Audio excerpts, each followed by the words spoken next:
From your favorite source for Chicago White Sox talk, delivering news, interviews, analysis, and more. This is the Sox Machine podcast with your hosts, Jim Margulis and Josh Nelson. Thanks, Robin. Welcome to a new Sox Machine podcast episode. I'm your host, Josh Nelson, and it's Monday, May 8th, 2023, as we bring you a new episode. Gasp! The Chicago White Sox have done it again! They won 2 out of 3 games in Cincinnati to win back-to-back series for the season. That's a first. They went 4-2 this past week, which is the best week they've had in 2023. That's good. But in typical White Sox fashion, it comes at a cost, as Eloy Jimenez is now out for the next 4 to 6 weeks. How will the White Sox navigate this roster change? And a roster that has seen so much churn this past week, it's hard to keep track of all the moves. We'll recap what happened in Cincinnati, also talk about Bob Nightengale's latest column in a segment we are going to call Night Washing, as Nightengale mentions what the near future could hold for Lucas Giolito, Kendall Graveman, Joe Kelly, and Liam Hendriks. Plus, the White Sox try to keep the good vibes rolling as they visit Kansas City this week for a 4-game series. So let's get started. Joining me is the managing editor of SoxMachine.com.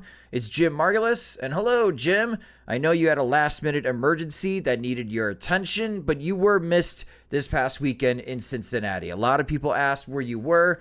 They were a bit sad that you weren't able to make it. It is a bummer, but we did press on, and Cincinnati ended up being a very good road trip. Yeah, probably only a bit. I just had a COVID popped up in the family, and sure enough, got me too. And it was just as I was about to start packing, my mini Margulis was showing signs, and just got to the point where maybe we should check before leaving. And sure enough, the tests were not good, and we're like, well, I figured either way, I'd be going, I'd be wearing a mask, and I'm sure people who have met me know, and people who have heard my voice on this podcast know, or can tell, my voice does not project well. So you put a mask in front of my mouth in a loud place, and nobody stands a shot of hearing me. So I figured either way, if I showed up wearing, having the mask up the whole time, I would have just been,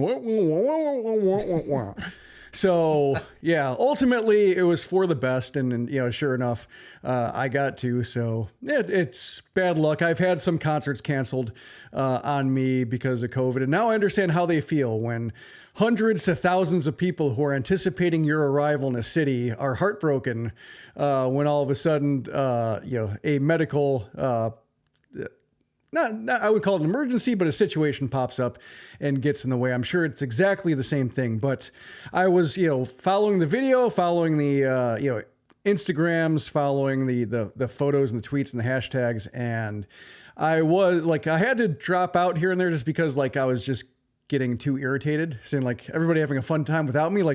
That's the thing. I can cancel, but everybody else still shows up and has a good time. So that's the way. It's not like the concerts I've missed, in which they're delayed. I cannot push back the Cincinnati game months later so I could attend. So how was it?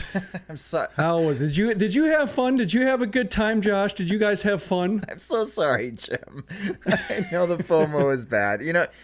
Cincinnati was a good time. That was my first time visiting Cincinnati. So for those podcast listeners that live in the area, or maybe have visited Cincinnati many a times, I enjoyed the weekend trip to Cincinnati. And Cincinnati is a weekend town. You can do everything that you want in Cincinnati in a weekend. Other weekend towns that I enjoy, like Pittsburgh's a weekend town.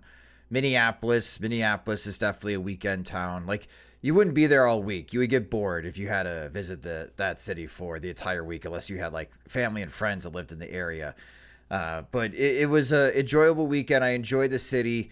I am jealous of Cincinnati because of the plaza.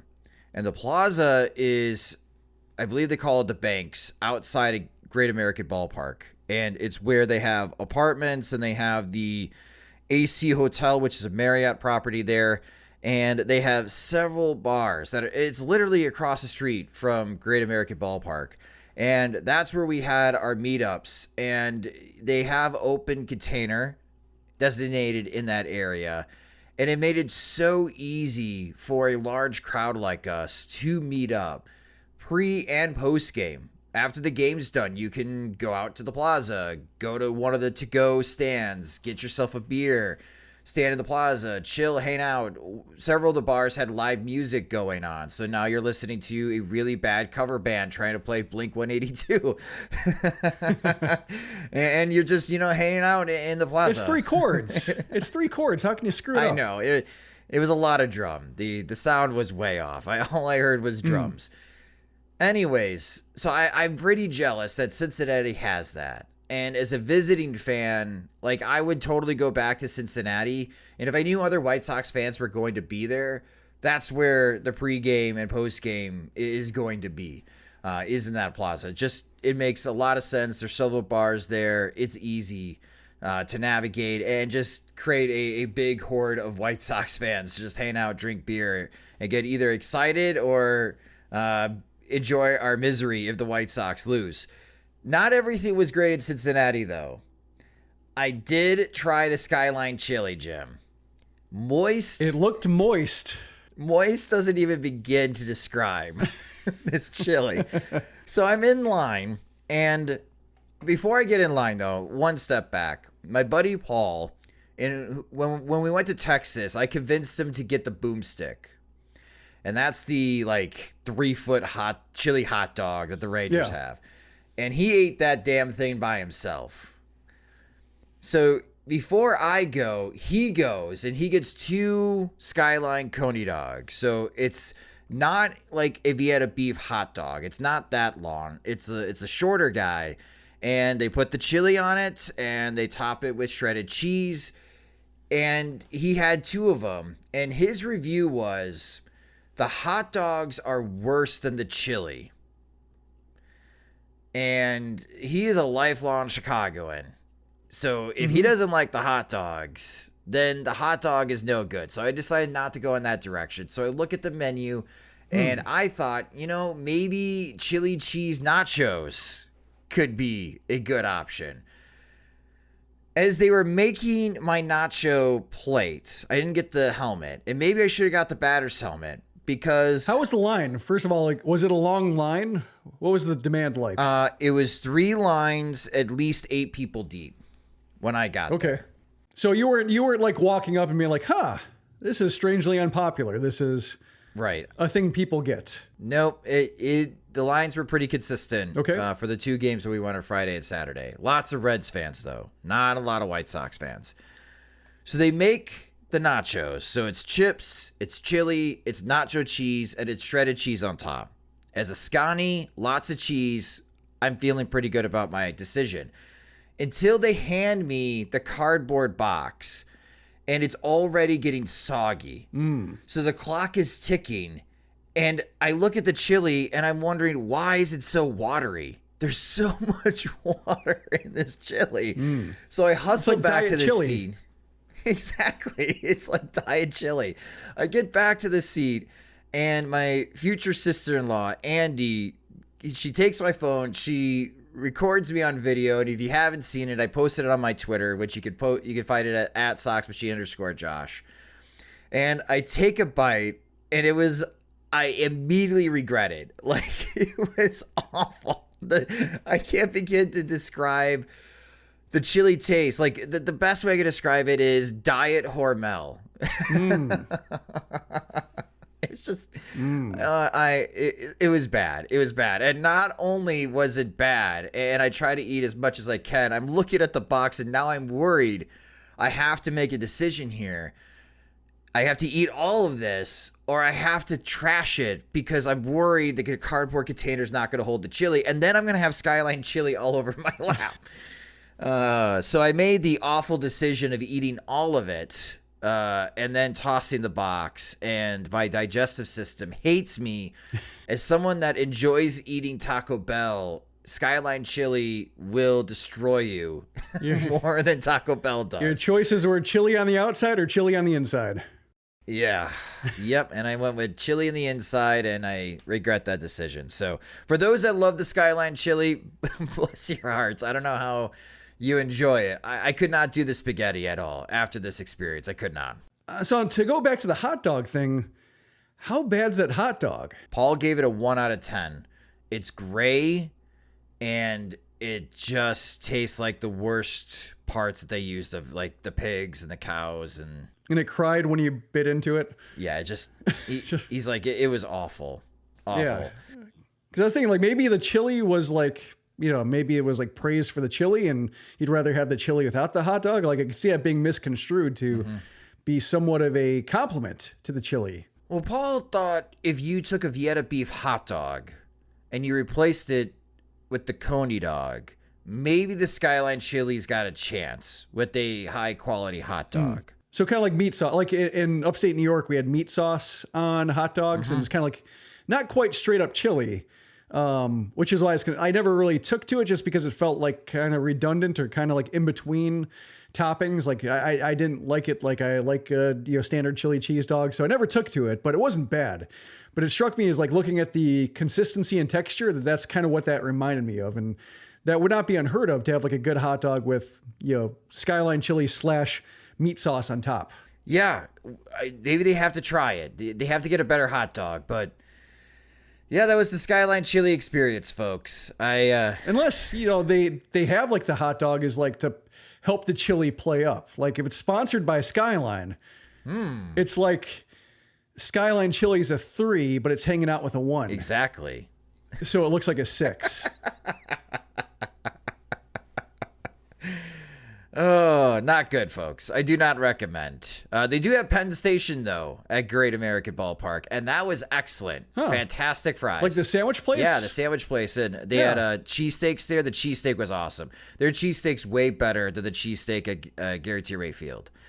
So that was fantastic.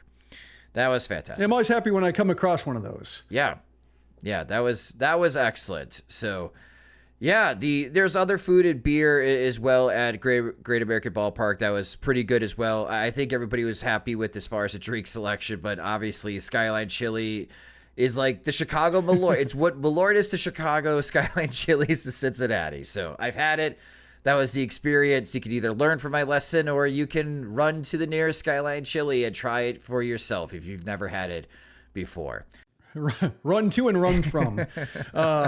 So how was the ballpark itself in terms of like sight lines, amenities, just, the convenience of getting in and out and around? Okay. So getting in, made us all angry because their security, as far as the check-ins that you walk through with the metal detectors, are far more advanced than what the White Sox have. You do not have to empty your pockets. It takes 2 minutes to get through security, no matter how long the line is. Where at Guarantee Rate Field, you can miss innings because of security just getting through. So it made you angry by comparison. Yeah, it's like, why don't the White Sox have this? Like, we pretty much just walked into the stadium and you walk through metal detectors and they are more advanced than what the White Sox have.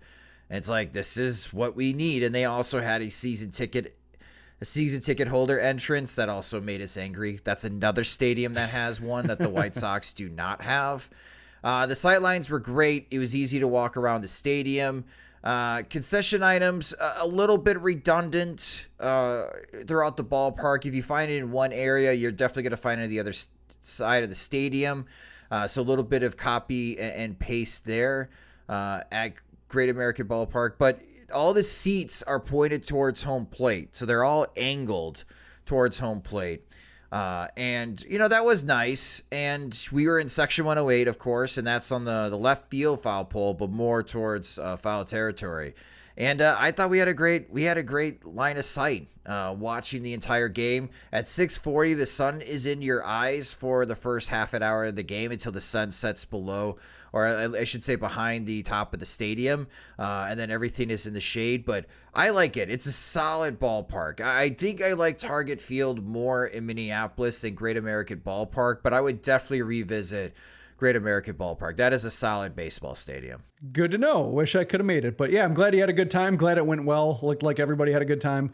So congrats to a job well done. Thank you. And we'll have another road trip next season once we get the 2024 schedule. The meeting of the minds will sit down and we'll discuss where the next meetups will be for the 2024 season. So if you didn't get a chance, we have a preferred location. We do. We know exactly what we are looking for when we get the 2024 schedule. So if you didn't get a chance to go to this year's road trip, we will have one, maybe two in 2024, depending on how the schedule looks. And of course, we'll announce that in August when we do get the 2024 schedule.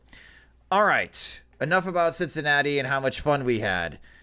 Let's talk about the games that happened on the field, as the Chicago White Sox took 2 out of 3 against the Reds, 2 close games, and then a bizarre game in Game 3 to close it out on Sunday. There was some concern if this game was going to be played, as heavy rains on Sunday morning really impacted the Flying Pig Marathon. So poor marathon runners had to run through pretty substantial amount of rain, and it was pretty cold in the morning, but the skies cleared up. And after Michael Kopech allows a leadoff home run to Jonathan India, the Chicago White Sox scored 2 runs in the top of the second inning, and with 2 outs would proceed to score 9 more runs. They had an 11-run second inning, Jim. Where the hell did that offensive outburst come from? Good question. It's basically what the White Sox had dealt with all year in terms of not being able to close the door with 2 outs and just having innings go on forever. You know, it was nice to be on the other side of it and to see just at bat after at bat, mistake pitches, uncompetitive pitches, like easy walks, like the walk that Tim Anderson drew, I think, and Hanser Alberto. They're like 5 and 4 pitches, like not having a swing, not having to consider it. That makes it really easy to like move guys up. And when Yasmani Grandal's on second, you feel like a single won't score him, but Yasmani Grandal moves to third. You know, that's easy. He scores automatically if the ball lands safely. So, you know, little stuff like that, I think, contributed to it. And it was like perfect sequencing that White Sox pitchers have excelled at giving up. So, you know, hats off to great at-bats up and down the lineup. A little bit of messy defense and right by Will Myers, too, to help, you know, Andrew Vaughn triple, which is always welcome to see. Always fun to see Andrew Vaughn have to run, 270 feet and make it there safely. So that worked out well, but it was enjoyable. Like, it was just, you know, good at-bats and letting Cincinnati pitching dig itself into a hole. Like, they managed to not let them off the hook, which was really nice to see, because we've seen a lot. I mean, going back to the Minnesota series and the at-bats late in that game where first pitch, low breaking balls beaten to the ground, couldn't get the runner home from third. Like, we'd seen a lot of bad at-bats recently. So it did seem like they were able to recenter themselves, especially after Game 2 of this series, to where when the bullpen entered, they just couldn't, you know, manage really any quality at-bats. Here was a case where they did seem to, you know, get like a good refocus on the task at hand and just wait for mistakes, and they made plenty. As I was making the drive back home from Cincinnati to Chicago on Sunday, the White Sox offense in that game, in that offensive outburst, ruined what was going to be one of my talking points that I want to discuss with you, Jim, in this episode. And the White Sox scored 17 runs, 8 of them against the starting pitcher, 9 against the bullpen. Those 9 runs ruined my talking point that I wanted to discuss with you, because in the first 2 games that I was in attendance for, the White Sox scored all 5 runs off of Hunter Green, and all 3 runs on Nick Lodolo, 0 runs against the Reds bullpen. And when we did the preview, we talked about just how much the Reds starting pitching has struggled. The White Sox had to capitalize on that, and they did. But the Reds bullpen had an ERA that was almost 2 runs better than the starters. They were middle of the pack in Major League Baseball. The White Sox would have to find ways to score against the Reds relievers late. And in those 2 games, they did not. They did win 1 game, but the other game they just couldn't come back after Mike Clevenger allowed that big 3-run homer that the White Sox fell behind 4-3. They ended up losing that game 5-3. Before Sunday's game, White Sox hitters against relief pitchers were hitting 189 with a 278 on base percentage and slugging just 310. That's a 588 OPS. Now, Sunday, is going to totally change those numbers, and they're going to look a lot better. But this is something that you've been hinting at, Jim, for a couple of weeks now. Now I'm paying attention to it. The White Sox hitters, except for Sunday, are struggling greatly against relief pitching late in games. And this is something we definitely going to have to pay attention to, especially if the White Sox want to keep the good vibes going, Jim. Well, especially when you look at the shape of the first two games and like Hunter Green not being able to pick him up until like the third time through, and then they started hammering him. Lodolo got through the first time okay, and then the second time, he started paying for his control issues, like, when he walked three guys and hit three guys, and, they were able to take the lead on him. Fortunately, Clevenger gave it back. But, in both cases, like, the game was still close enough to where the Reds were able to use their good relievers and even like their ordinary relievers. And I'm looking it up. Yeah, you mentioned the 189 average and 278 OBP, 310 slugging, 588 OPS, worst in the American League. Actually, Oakland is actually 11th. The four worst teams hitting bullpens are all in the AL Central. So you have the Royals, Tigers, Guardians, and White Sox. So wow. Yeah. So you could be watching a lot of zeros as the AL Central shows up on the calendar now. Like, have a series against the Royals coming up. That's, I guess, we can sneak preview. One of the things to pay attention to is just how many games or how many runs are scored in the second half of the game. So there's that. But when we're talking about jumping on the starters, it seemed like Hunter Green, they got to him and they held that lead. Lodolo, they got to him, but maybe not enough, and maybe too late in the game to where David Bell could shift to his bullpen, have the good relievers carried across the way, and do a good job at it. And White Sox couldn't really muster anything, and then losing Eloy hurt as well, just really shortened up the lineup. But when you post 8 runs against the starter in the second inning and don't really allow the bullpen to take shape and realize how many innings are left to cover, that's when you start getting like the real front end guys, the guys who are neither, they're not going to be there to hang around. They're going to be there to be fresh arms, more or less. And if they don't work out well, they'll be shuttled down to, is it Louisville? Yeah, they have Cincinnati? Louisville. Yeah. Yep. And somebody from Louisville will come up. So that's kind of, how you have to look at it. And in this case, they were able to get to that, sweet front end of the bullpen before, medium leverage guys could come into play. And I think that's with the way the White Sox have hit relievers, that's the way they've had to do it. And they just haven't had the firepower or everybody healthy enough to do that regularly. So it is a problem. And I think we'll have to see when we get into a fresh series with, potentially fresh arms, we'll see what, the Royals have. But if the starters are able to provide 5 innings against the White Sox, that's when it seems like those late innings get really fallow for just exactly what the White Sox can provide and what kind of either insurance runs, or if they're trying to come back, like how hard that is for them to do that.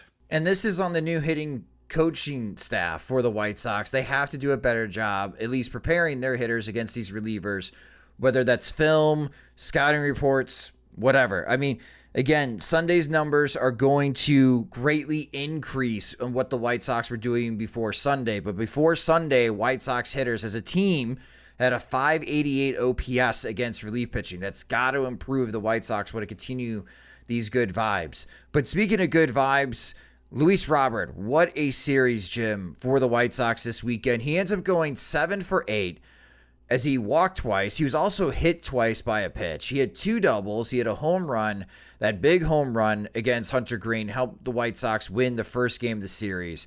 He had 4 RBIs over the weekend. He made a fantastic throw in that first game to double up the runner at first base in the 9th inning. I mean, that was on a football field easy from the 50-yard line. Just nailed that throw right at Andrew Vaughn. It was an incredible throw. Before this series, Robert's season numbers were a .218 batting average, a .273 on base percentage, slugging .429.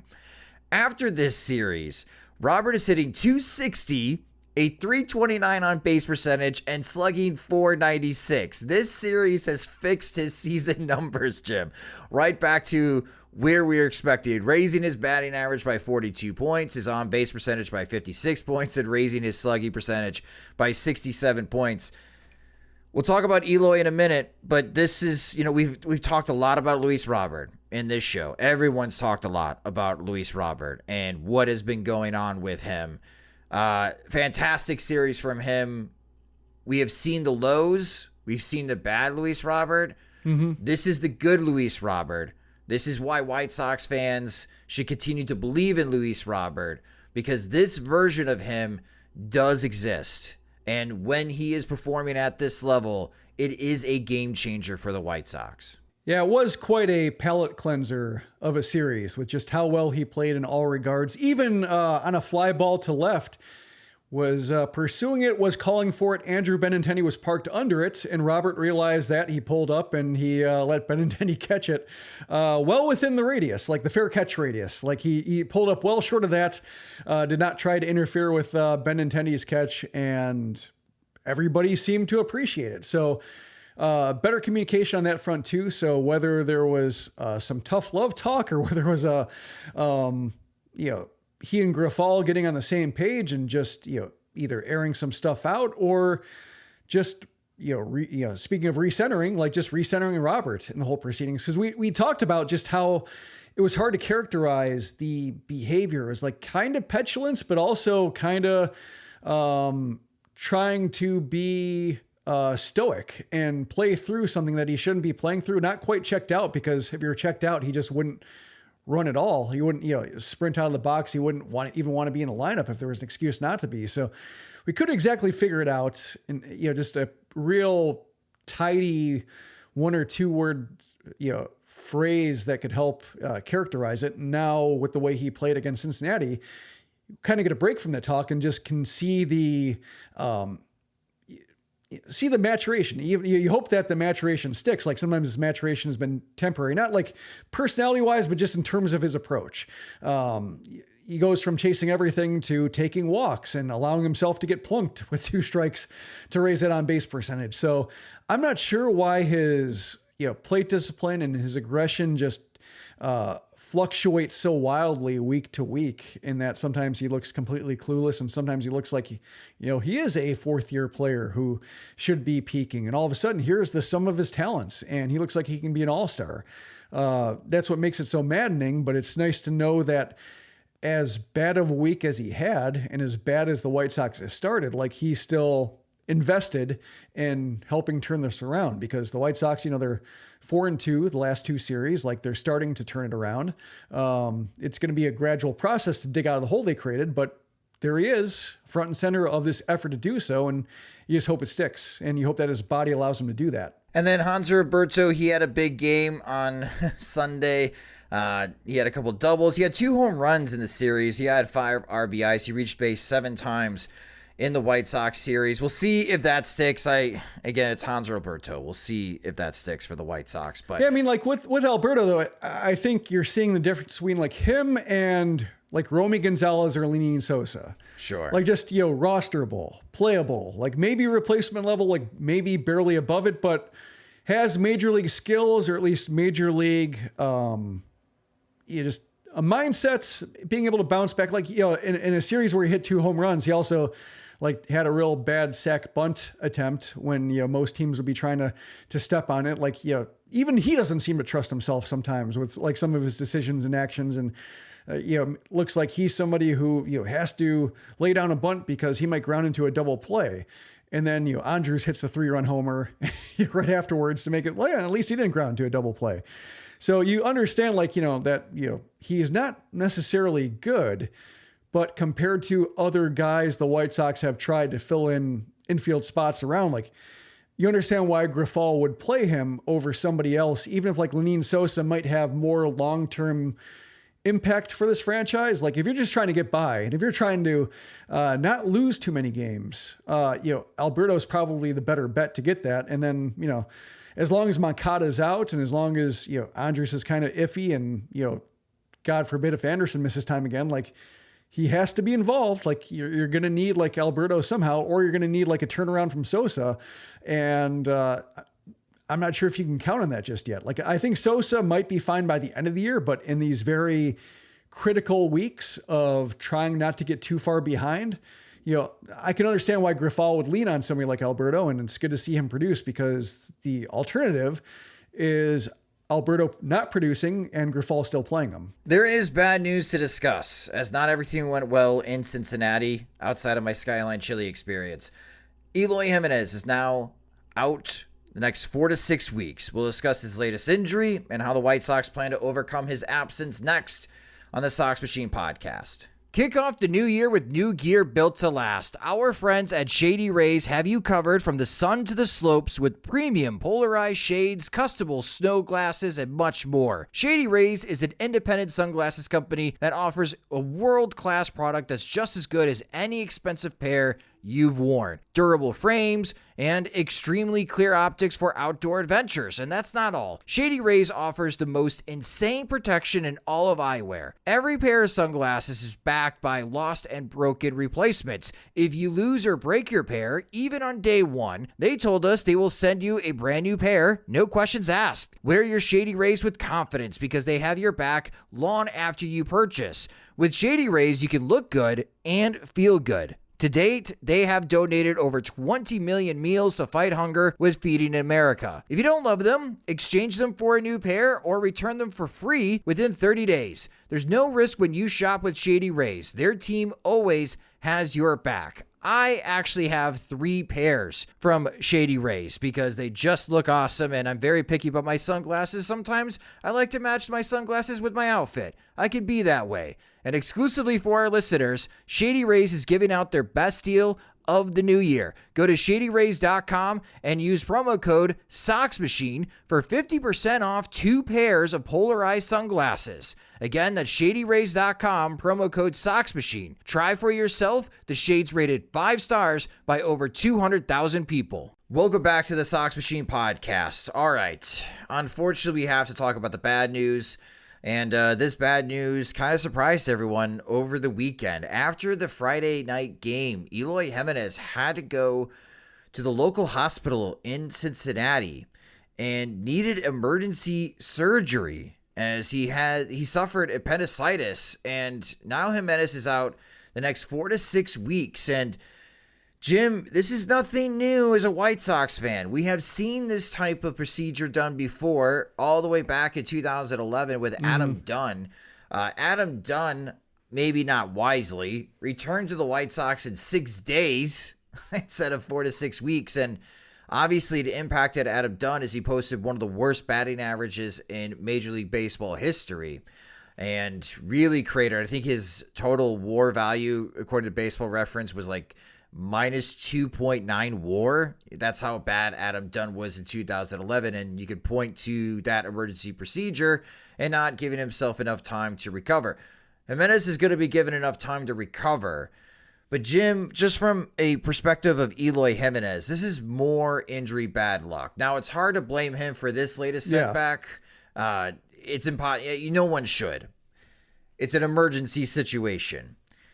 But it is another significant absence on his resume, and this was a focal point coming to the season. Eloy, you got to stay healthy, man. They're not playing you out on the field as much. You're going to be more of a DH, so you could play every day. Kind of the same strategy the Minnesota Twins are using with Byron Buxton. Well, it's working in Minnesota. It's not working on the south side of Chicago, and unfortunately, Jimenez is going to miss more time, Jim. Yeah, it's, when it comes to Jimenez, I think there was a little bit of, why can't he stay on the field? Like a lot of frustration. People who did express frustration, I don't think it was malicious. It was more just, probably letting irritation, form and you kind of like exhaust pipe for that. And then realize, I'm like, oh yeah, just that is bad luck. But it does, I think, underscore the flaws in the hashtag basically stay healthy approach. Like even if he had a front line of Anderson and Moncada and Jimenez and Robert, and they didn't have injury issues, there's always something like this that can pop up and knock them out for a month at a time. Just bad luck, something that can happen to anybody, happening to Jimenez. And I'm trying to think who it was. I think it might have been a Van Scowen tweet talking about like how the 4 to 6 weeks may be just kind of precautionary at this point. I think appendectomies can vary depending on how invasive the surgery is and like, how severe the appendicitis was, like how late, perhaps it was addressed, in terms of just the recovery time warranted. Like I was looking back at Dunn's coverage just because I was trying to remember exactly how many days it was. And he said he wanted to play the next day. And Ozzie said that's insane. And, it took a few days, but even then like 6 days was a little bit ridiculous. But then like Matt Holliday at the same time also had an appendectomy that month.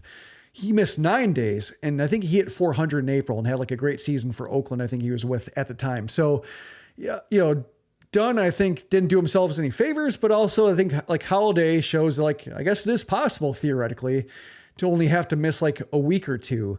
But I think, once he undergoes evaluation to see like how much probably, I'm guessing it comes down to how much like torque can his core take after abdominal surgery and how long will that take to heal. I imagine, maybe the timetable will be revised if they say like, well, 4 to 6 weeks was initially for, most people in this case, given the prehab he's done by being an athlete, essentially. Maybe it'll be less, but I think the White Sox have to plan for him to be out. And right now they plan to go with 3 catchers. You'll probably see with Yasmani Grandal being the primary DH because the outfielders they could bring up are, either guys they've tried and didn't quite work like Oscar Colas or kind of all varying flavors of sub-replacement level. And that was going to be my follow-up question, roster-wise. How do you imagine the White Sox are going to handle DH and let's say even right field with Jimenez out? And as you mentioned, Jim, it's probably going to be a lot of Yasmani Grandal at DH. Carlos Perez is up. Now he's the backup catcher. So it looks like Seby Zavala is going to get some run as the starting catcher for the White Sox. And we'll see if we notice a defensive improvement behind home plate. And again, from a Seby Zavala point of view, this is big for him because he did hit a home run over the weekend in Cincinnati. And with almost hit 2.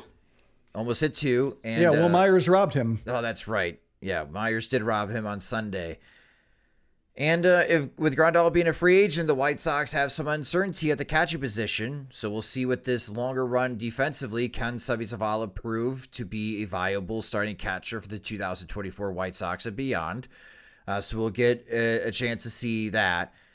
But as you mentioned, as far as like the outfielders in Charlotte, like Steven Piscotty, I think is still hanging around. He's got major league experience. Clint Frazier is providing an impact to the Charlotte Knights right now.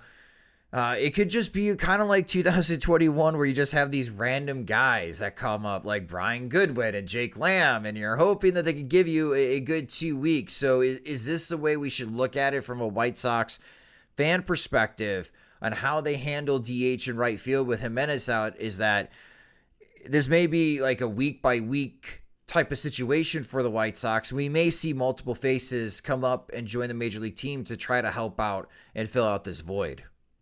I think a lot of it will come down to what happens with Moncada and Berger. Like Moncada might be rejoining the team as early as this, upcoming series against Kansas City. Berger doesn't seem like his is too severe, although with oblique injuries, you never know. In Berger's health history, you never quite know. But, should they, both return within a fairly expedient amount of time, you could see a case where like Moncada plays third and Berger's the DH, or Berger's DH against righties and Grandal's Berger's a DH against lefties, Grandal's a DH against righties, or maybe, that's a case where you have Gavin Sheets slide over and then you maybe have a defensive first, Adam Hazley in right field. You can kind of mix and match, but I think Grandal will probably be for the next few days, be the primary DH, or at least you'll see a lot of them there. Maybe Gavin Sheets, there, and then Adam Hazley in the outfield. But I think the long-term or even like the medium-term picture, as long as Jimenez is out, is probably contingent on just whether Moncada and Berger can stay healthy. Because if Moncada can stay healthy, he's playing third, and then Berger probably moves in the DH spot, at least for a good chunk of those at-bats. if Moncada isn't healthy, Berger's healthy, Berger's playing third, and Sheets probably moves over to take some spots. So I think this is more of along the lines of just getting by. Grandal's had a couple of weird swings where he tweaks his back. You think it's like, oh, this is going to need surgery, done for the year. And turns out like he's back the next day.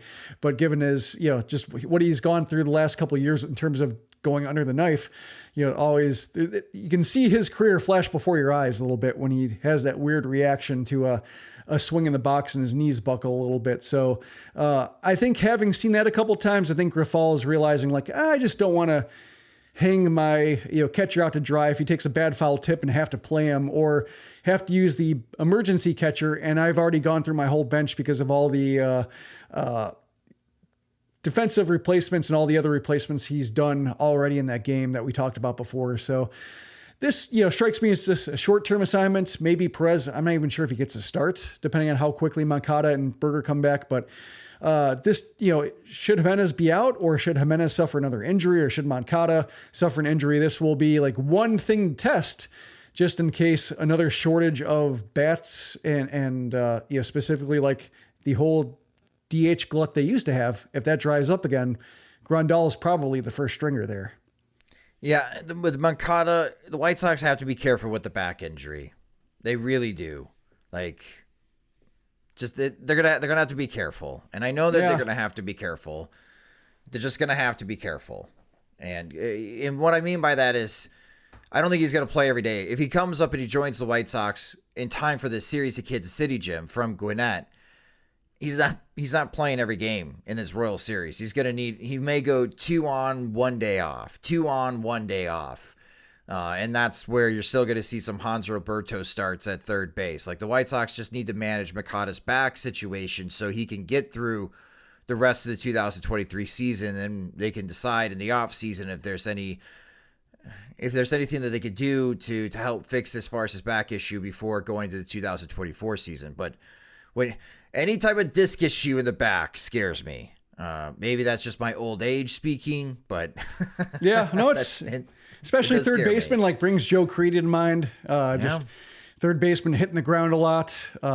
It does have a certain reflexive amount of fear to it. But hopefully when Moncada comes back, there will be a little bit of, I'm not sure if transparency is the right word, but just a little bit of, Grifol being forthcoming in terms of just what should we expect, just so fans, set correct expectations and don't say like, oh, Moncada's sitting again, I guess he can't handle it. Or like, why is Grifol why is Grifol benching his best defender? It just, it doesn't make anybody look good if they're sitting and they don't know why. Whereas if Grifol or Moncada say like, it's a situation we're managing throughout the year, it's going to be tough for him to play 3 games in a row, or we're just going to start slow, just to set expectations. So when he's out, fans generally know why, or at least enough fans know why, to where like you look to your left, look to your right. If one fan doesn't understand, you help a buddy out. And you say like, nope, this is a rest day. He needs this because he needs to avoid back surgery. Like, just, a little bit of information here would be nice. Yeah, we'll see if we do get that information. So that's the latest with Eloy Jimenez. And when we get more, we'll provide more on SoxMachine.com. All right, let's get into this segment, which I'll nickname Night Washing, borrowing a term that you have used, Jim, on SoxMachine.com. Bob Nightengale, in his Sunday column on the USA Today, wrote quite a bit about just the really slow starts in Major League Baseball. And, of course, the Chicago White Sox are part of those slow starts. And in his notebook, there's quite a few notes from a White Sox perspective. One, according to Bob Nightengale's sources, the White Sox are not interested in re-signing Lucas Giolito, and that if the White Sox are out of it, he is most definitely going to be traded before the deadline. Kendall Graveman and Joe Kelly could be on the trade block, and one team that might be interested is the Texas Rangers, as they're having some difficulties closing out games. And the White Sox are planning to pick up Liam Hendriks' contract option for 2024, would rather pay him the $15 million for next season rather than paying him $1 million over the next 15 years if they decided to buy out Hendriks' option. So really that sounds like Giolito most definitely out for 2024 if Nightengale sources are correct. Graveman, Kelly could be possibly traded as well.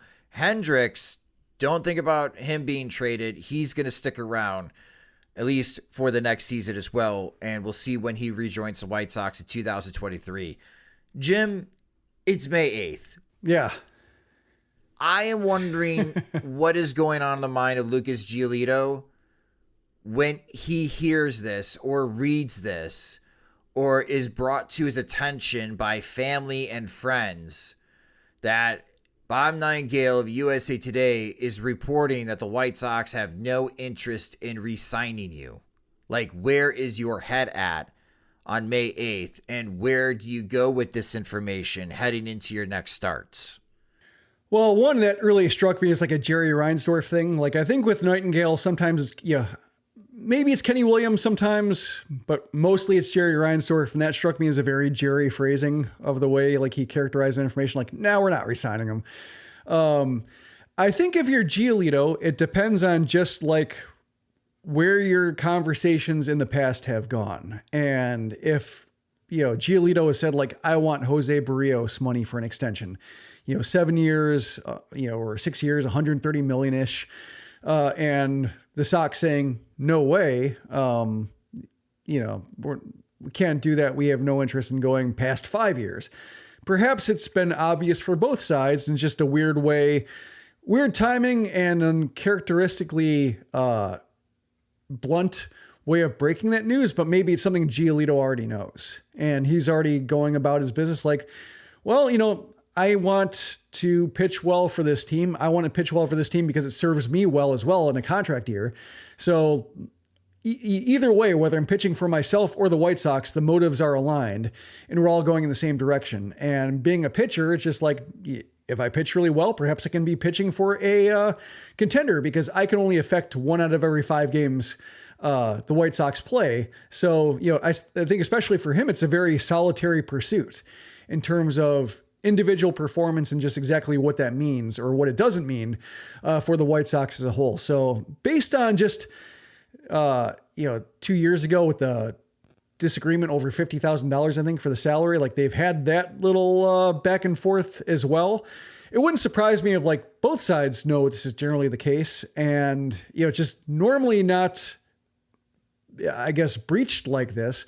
When it comes to the team side being so blunt, if it were Rick Hahn, he'd say, well, we're always open to conversations. We like to leave every door open. We value what Lucas has brought, blah, blah, blah. And when really probably this answer that Nightengale got from a source is probably a lot closer to how the White Sox actually regard it. And probably, Giolito's side has already heard. There's a lot of Lucas Giolito fans within the White Sox fan community. And to tell them that enjoy the next 2 months of Lucas Giolito because they will be his last in a White Sox uniform. Yeah. I mean, that's a bitter pill to swallow, especially when White Sox fans are hoping that this season turns around. We talked about it in the latest episode. I brought it up as well in my Friday appearance on Bernstein and Holmes and 670 The Score. The American League Central is bad. That's good news for the White Sox. It's not out of reach. Even though they are 12-23 on the season, it's still not out of reach. But for this to come out, I'm curious to see on just how Lucas Giolito reacts to this. And maybe he just goes back into dominating form because he knows the more he dominates, to your point, Jim. Yeah. The faster he gets out. But with that mentality and his inner circle, it's like, okay, after this season, we know that we're trying to draw interest from 29 other teams, and we know one team that doesn't want us. And yeah, that's a bitter pill to swallow as a White Sox fan. Are you saying that Jerry Reinsdorf does not have his finger on the pulse of what White Sox fans want? Because a certain panel, he made himself seem quite knowledgeable in that regard. Sure. Oh, man. And, if the Texas Rangers want Joe Kelly or Kendall Graveman, be my guest. Well, I think, like, Kelly and Graveman, like, I can actually see Kelly because, assuming he's healthy. Yeah. Like, this is a case where, like, he's pitched well the last couple times out, and the stuff is there. But I think the difference between Kelly and Graveman is like Kelly's an expiring contract. Like that's Jake Diekman. Like Jake Diekman, if the White Sox acquired him and he were a free agent after the year, we would have just shrugged and forgotten about it. But the fact that Diekman was owed a non-negligible salary after the fact, after being really ragged with the White Sox, not being that good with the Red Sox either, and then being even worse, like the decline setting in further. That's, I think, that's kind of how I look at the difference between Graveman and Kelly, in terms of like Kelly, if you acquire him for nothing, and the White Sox will probably get just the financial relief of not having to pay the rest of his salary. If you acquire him for like just an A-ball arm and you get peak Joe Kelly, great. If you don't, who cares? Whereas Graveman, if you don't get that, you still have him on the books for another year and you have to try to figure out how to live with him or how to trade him. So that's why I think like Kelly probably could be moved. Just a matter of if the White Sox are close enough to where like, we may as well use Kelly ourselves because we're close enough. We're like 5 games out. Maybe things break our way. And what we're going to get for Kelly doesn't make that worth it. And we'll see with Liam Hendriks. Again, we need to see more out of his appearances in AAA as he's trying to ramp up. We'll see where his velocity's at. I mean, he's trying to overcome so much. So that's why I'm a bit surprised that it's like already like, boom, the White Sox are going to pick up that contract option for next year because they'd rather pay him the $15 million for the 2024 season rather than pay him $1 million over the next 15 years. Yeah, I don't know what to make of that. Like, at first I read it as like, well, that's kind of, is that generous? Is that like, hey, we support you, we want you around, we're not giving up on you, that sort of thing. It could be. Could also be like, we're going to be tearing it down, so we just want to get this, we have room on our payroll to accommodate the $15 million. We'd rather have that than the $1.5 million over the next 10 years, or whatever I forget what the buyout is, but it was, the White Sox are really proud of how long that buyout, was, extended to accommodate Hendriks' salary, but just could be like, we just, we're going to have, $50 million coming out the books. We can have Hendriks on and maybe we'll trade him, for something in the middle of the year. Like, I'm not exactly sure what that was. To me, it seems like, given the room for interpretation, you could just say, well, we just want to make sure that he gets back all the way before he discusses his future. Like, that would seem like a perfectly suitable answer that would not really reflect poorly on anybody. And the fact that they've already decided, it offers some room to have some apprehension in terms of just, if the White Sox are tearing it down, and, may as well have Hendriks around because they'll just get the salary out of the way quicker. Again, we'll see if Bob's sources are right, but that is the latest from Bob Nightengale on the White Sox player situation. And again, this conversation changes its tone if this team could really turn around their season in the next couple of months. And after a good week going 4-2 against the Twins and the Reds, the White Sox now have a 4-game series in Kansas City. We'll be back after a quick word from our sponsors, but we'll preview the next series for the White Sox as they travel to Kansas City for 4 games. Welcome back to the Sox Machine podcast. All right, the White Sox head to Kansas City for 4 games Monday through Thursday, as the Royals are in last place in the American League Central. They are 9-26 on the season. They're already 10 games back of first place of the first place Minnesota Twins. They did recently win. They won on Sunday, but in their last 10 games, they are 3-7. And man, I don't know what is going on at Kauffman Stadium for the Royals, but at Kauffman Stadium, the Kansas City Royals are 3-16. Again, 3-16 on the season. I feel terrible for Royals season ticket holders because, man, they are watching some brutal baseball at home. Offensively for the Royals, they are a mess. They have a team OPS of 681. That's 25th in Major League Baseball. They have the second worst on-base percentage, team on-base percentage in Major League Baseball at 297. Pitching-wise, they have a combined staff ERA of 5.66. That is the second worst in Major League Baseball. They are playing like the second worst team in Major League Baseball. So hopefully the White Sox could take advantage of this particular situation. Your pitching probables for this series, Monday, Tuesday, Wednesday. These are 6:40 p.m. Central Time starts. Monday night, it's Dylan Cease against Zach Greinke. Tuesday night, this is one of our two watch parties for this series, along with our friends from the 108. So we got Tuesday and Wednesday. Tuesday night, it's Lucas Giolito against Jordan Lyles. Wednesday night, it's Lance Lynn against Brad Keller. And Thursday, getaway day, it is Mike Clevenger against Brady Singer. Everything on paper, Jim, says that despite how much the White Sox have struggled this year, they should win this series because they've got more talent than the Kansas City Royals. We said that last year, and we said that the year before, and the White Sox lost the season series to the Kansas City Royals in 2021 and in 2022. This is the first time the White Sox are playing the Royals in 2023.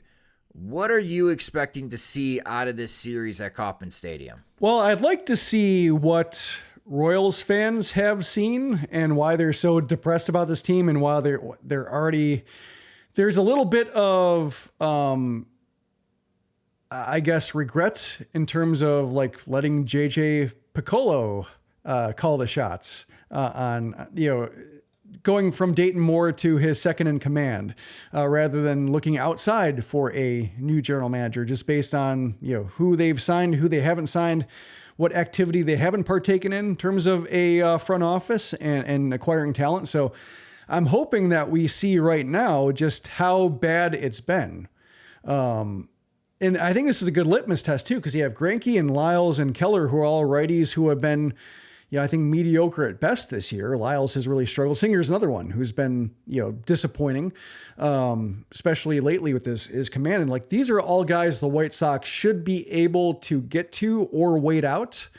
And, it's like we always talk about, it's hard to sweep any series, but they should, like say Greinke shuts them down, like they should be able to bounce back against Lyles. If Keller has one of his good starts, like they can bounce back against Singer, vice versa. Like they shouldn't have two rough games in a row against this pitching staff, against this rotation. And if they do split, if the offense does get shut down again by the bullpen, like we talked about, I can see just, wondering what this team exactly is and just how long the next 6 weeks are going to be to learn if the White Sox are in it or out of it, trading guys, keeping guys. Like this, I think, is a good series to define themselves a little as like not a team with a .333 winning percentage, like not a team that's,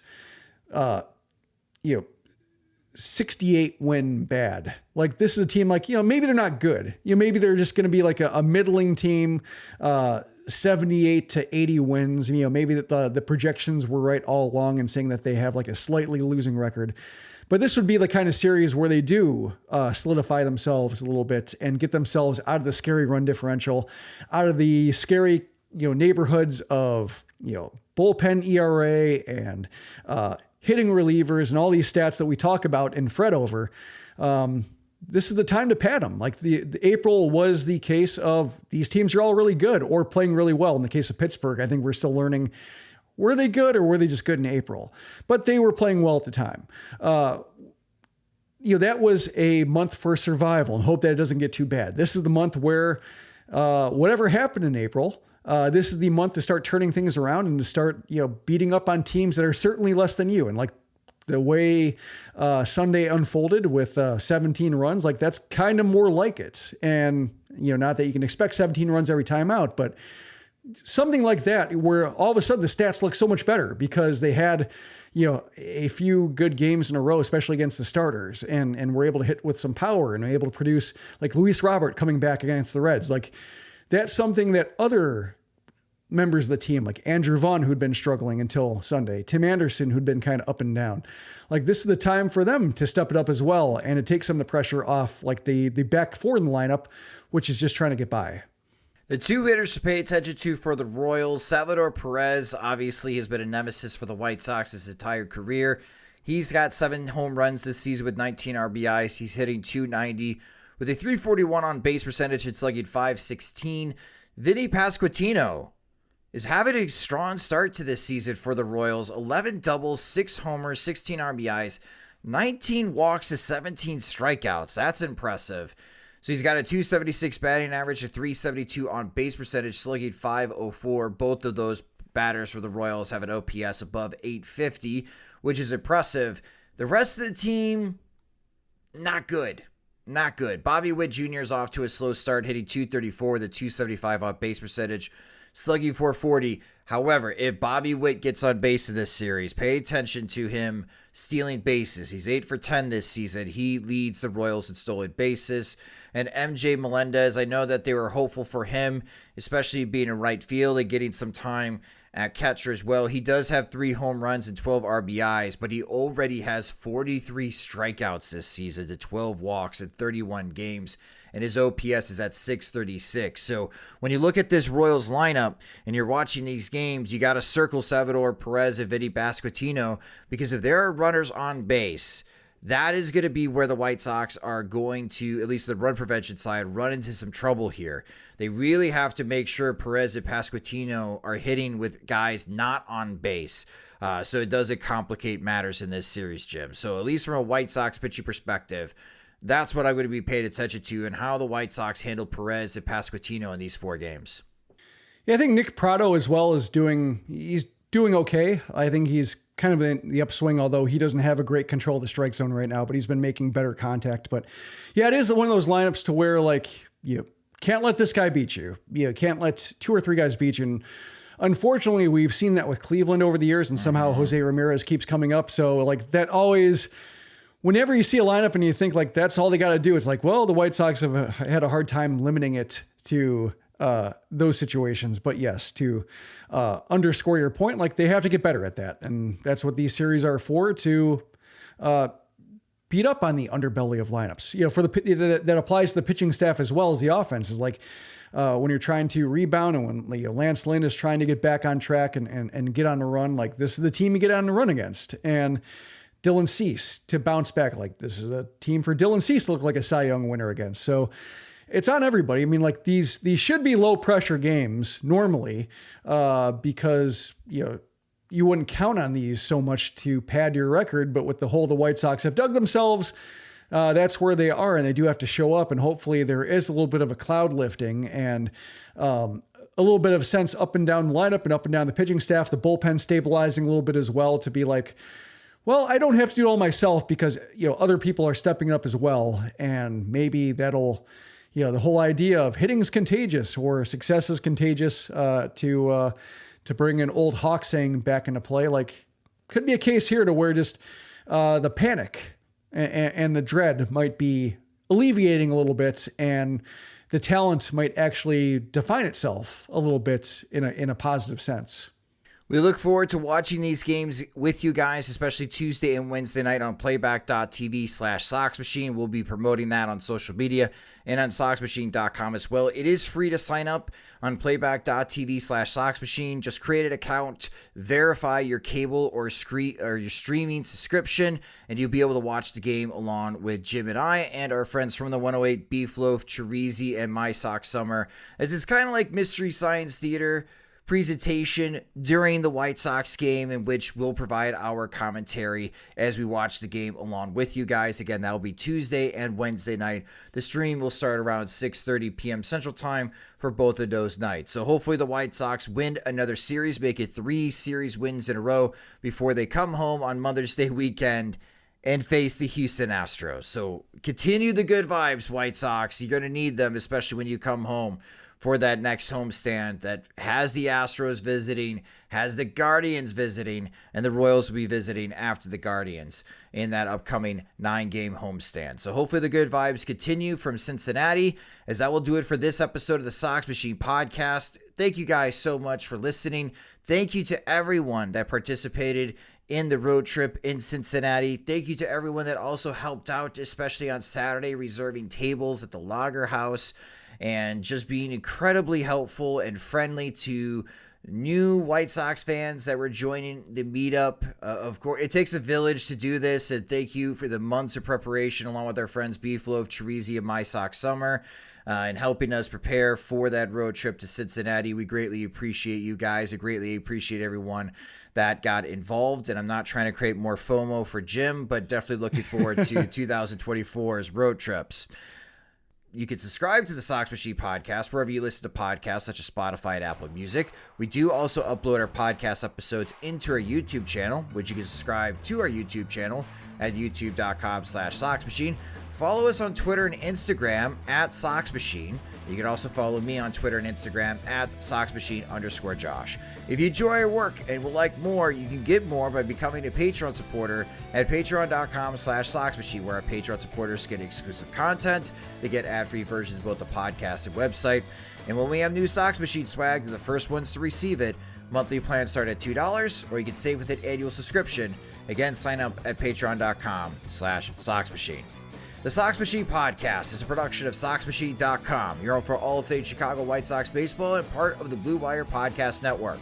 Alongside Jim Margulis, I'm Josh Nelson. Thanks for listening and watching.